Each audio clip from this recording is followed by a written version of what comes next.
Hey there, friends. Welcome to Low Key Catholic. My name is Rob Maslowski, and today I want to talk about people's expectations.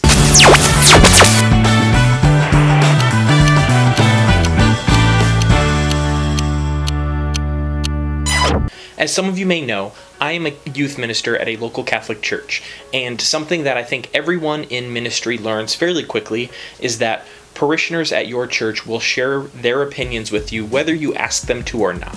Now, I think this makes sense because at every good Catholic church, the community takes ownership of the life of the church.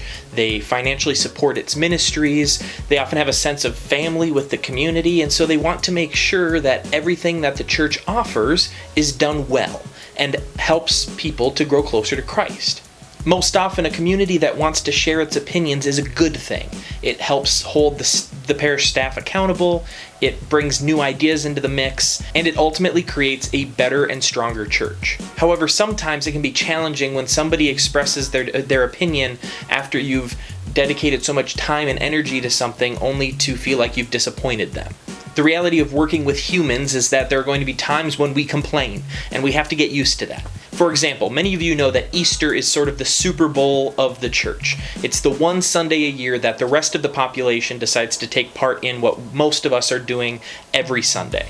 As a result, many churches often go the extra mile in ensuring that everyone feels welcome and everyone is impressed by whatever is going on that weekend. About 2 years ago on Easter, I was standing in the overflow seating section at my church a little bit while before Mass started, and I overheard a couple complaining on their way into the church.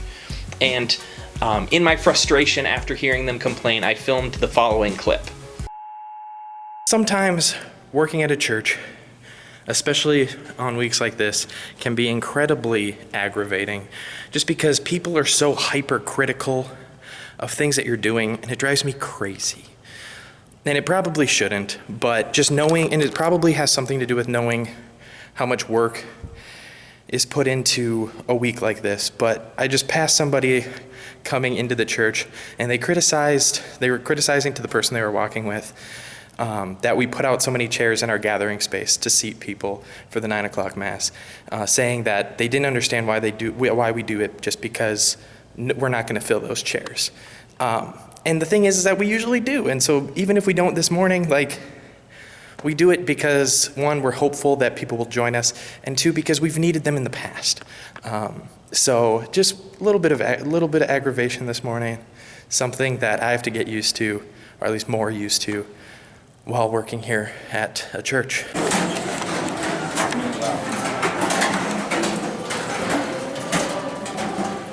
Now, I sat on that clip for a couple of years because I really didn't feel like it had any benefit, but in that time I've started to realize that I think it illustrates an important lesson for anyone working in ministry. Now, to be clear, I don't really blame that couple for complaining. I'm sure they didn't really expect for a parish staff member to overhear their conversation. I mean, to their benefit, I don't really look like a parish youth minister as much as like a front desk clerk at a Blockbuster Video. I'm also confident that they had no frame of reference as to why our church would dedicate the time and energy to putting up all those extra chairs. Since they arrived a little early for Mass, they didn't have the opportunity to see the 100 people rush through the doors at the last minute as the first song began, maybe because their toddler was throwing a fit before they left the house, or maybe because they had to search their home for the car keys they couldn't find, or maybe simply because they struggled to find a parking spot in the lot outside. They also didn't have the opportunity to see those same 100 people rush into church only to see that there were still seats open for them to be able to sit down, enjoy Mass, spend some time in worship, and have an encounter with Jesus Christ. What I've learned over the past few years I've been doing youth ministry is that no matter what I do, I can never meet everyone's expectations. There is simply nothing I can do that will make everyone happy. But when it comes down to it, that's okay, because making everyone happy is not my job. As a youth minister, I don't need to be a people pleaser.